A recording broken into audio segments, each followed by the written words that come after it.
Live news, खबर तो पक्की है। नमस्कार, मैं शम्भू कुमार, आप देख रहे हैं लाइव 24 न्यूज। मैं अभी रजनीश सर के साथ हूं और मिशन आईएएस में हूं और मैं बात करूंगा आज दरोगा का एग्जाम हुआ, दरोगा के लेकर बात करूंगा कि कुछ विद्यार्थी कह रहे थे सर, मैक्सिमम विद्यार्थी ये बोल रहे थे कि थोड़ा सा आसान कुछ मॉडरेट क्वेश्चन है। आसान तो नहीं कह सकते, नहीं आसान कुछ ही क्वेश्चंस थे, मॉडरेट भी था, ज़्यादा क्वेश्चन मॉडरेट था, कुछ आसान थे कुछ टफ थे।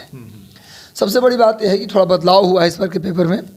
पहले दरोगा परीक्षा में अंग्रेजी के सवाल नहीं होते थे, इस बार पहली बार 3-4 क्वेश्चन अंग्रेजी के भी डाले गए हैं, तो ये एक बदलाव है। दूसरी बात, करंट अफेयर के पहले 22-25 क्वेश्चन पूछे जाते थे, इस बार करंट अफेयर के 10-12 क्वेश्चन पूछे गए, वो भी घुमावदार पूछे गए हैं, आसान प्रश्न नहीं है। इकोनॉमिक्स के क्वेश्चन पूछे गए हैं डाटा वाला, आंकड़ा वाला, तो आंकड़ा वाला क्वेश्चन जब आता है तो बच्चों के लिए थोड़ा मुश्किल हो जाता है। तो आंकड़ों का क्वेश्चन पूछा है तो इकोनॉमिक्स रुला है, करंट अफेयर रुला दिया। अंग्रेजी, बिहार के बच्चे अंग्रेजी नाम सुनते ही भाग जाते हैं, हालांकि अंग्रेजी कोई बड़ी बात नहीं है, पर पता ना अंग्रेजी से बिहार के बच्चों को क्या होता है। मैं भी बिहार से ही हूँ, मुझे भी डर लगता था, अभी भी डर लगता है, लेकिन बन गया ये। तो कोई बात नहीं।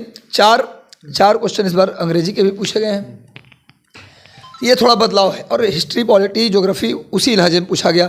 कुद्रेमुख किसके लिए प्रसिद्ध है, तो पश्चिमी घाट को महाराष्ट्र में क्या कहते हैं, सिंपल क्वेश्चन पूछे गए हैं हिस्ट्री, पॉलिटी, ज्योग्राफी में। और लेकिन इकोनॉमिक्स में आंकड़े पूछे गए, इसलिए दिक्कत हो गया। करंट अफेयर के 22 क्वेश्चन आते थे, 12 क्वेश्चन आए, वो भी अननोन क्वेश्चन आए, जो छुपा हुआ क्वेश्चन होता है, तो इसलिए थोड़ा सा मुश्किल हो गया पेपर। लेकिन बच्चों के अंदर आक्रोश नहीं है, सबसे बड़ी बात है कि आक्रोश नहीं है, गुस्सा नहीं है, क्योंकि सबने पेपर किया है। क्योंकि 3 पेपर आसान हो जाने से बाकी कुछ टफ भी होता है सेक्शन, तो उतना दिक्कत नहीं होती। तो 92-95 लोगों ने किया है स्कोर 100 में, निगेटिव मार्किंग होने के बावजूद भी। तो मुझे लगता है कि पेपर ओवरऑल देखा जाए तो पेपर मॉडरेट, कुछ टफ कुछ आसान, कुछ टफ कुछ, जितने टफ उतने ही आसान, ज़्यादा क्वेश्चन मॉडरेट टाइप के थे। तो ऐसे में पेपर को बिल्कुल आसान भी नहीं कहा जा सकता। तो बेहतर मुझे लगता है कि इस बार का पेपर बड़ी बैलेंस और बड़ी बेहतर पेपर था। ये कट ऑफ का भी चांस है क्या? कट ऑफ क्या जाएगा? कट ऑफ का चांस यही है कि कट ऑफ, मुझे लगता है अगर कोई बच्चे ये सोच रहे होंगे कि मॉडरेट क्वेश्चन ज़्यादा है, टफ है, तो हो सकता है कट ऑफ कम जाएगा, तो ये भ्रम बच्चों के पास नहीं रहना चाहिए। कट ऑफ कम नहीं जाएगा, पिछली बार से ज़्यादा जाएगा, क्योंकि सीट कम है, 1275 सीट है और पार्टिसिपेंट 6 लाख के आसपास है। ऐसे में सीट कम होने के कारण मेरिट कम जाएगा, अब मुझे अधिक जाएगा। पिछली बार 66-67 के बीच में मेरिट था, इस बार मुझे लगता है 70 भी चला जाए तो कोई इसमें दो राय नहीं है। 70 +-3 बच्चे रख सकते हैं, मुझे लगता है 70 पास जाने की कम ही संभावना है, 70 से -3 रख सकते हैं, 70-3, 70 या 70-3, मैंने 67 से 70 के बीच में 65 to 70 कह सकते हैं। 65 से ऊपर वाले भी हताश ना हो, लेकिन 70 के आसपास भी मेरिट चला जाए तो इसमें कोई दो राय नहीं है, क्योंकि जाएगा ही। 66 गया था, इस बार 66 से ऊपर रहेगा, कम नहीं रहेगा। मैं साफ बोलता हूँ, यदि कोई बच्चा हो सकता है कमेंट में गुस्सा भी करे कि सर आप तो आप खुद परीक्षा बैठ जाते पता चल जाता, ऐसा बोल सकता है, कमेंट आता है इनको बिठा दीजिए खुद एग्जाम में। लेकिन जो ये कमेंट करेंगे उनको बता दीजिए ये बात कि सर आईएएस बन के बैठे हुए हैं, हो सकता है अगले साल जनवरी-फरवरी में शायद ज्वाइन ना।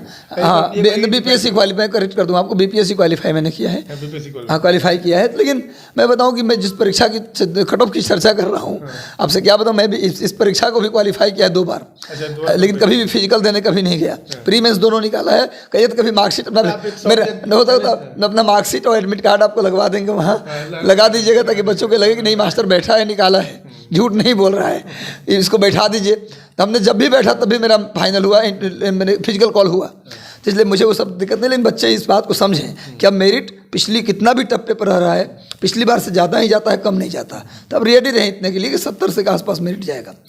जनरल बॉयज़ का, जनरल गर्ल्स की बात करेंगे तो उसका मेरिट 65 +-2 रख सकते हैं, हल्के और भी कम जा सकते हैं, 60 +-2। गर्ल्स का मेरिट बहुत ज़्यादा नीचे आता है, 60 +-2 गर्ल्स का रखिए जनरल का। और BC2 और EWS जनरल के आसपास है, जनरल के बराबर ही रहते हैं, दरोगा का ही रहा है मेरिट, तो 67 +-2 EWS और BC2 रख सकते हैं आप। BC2 EWS गर्ल्स की बात करेंगे तो 55 +-2 आपको हम बता रहे हैं जो जा सकता है मेरिट को। और अगर बात करते हैं BC1 बॉयज़ की बात करेंगे तो ये मेरिट मुझे लगता है कि 60 +-2 रह सकता है। और BC1 गर्ल्स की बात करेंगे, अत्यंत पिछड़ा वर्ग लड़कियों की बात करेंगे तो ये 50 +-2 रह सकता है।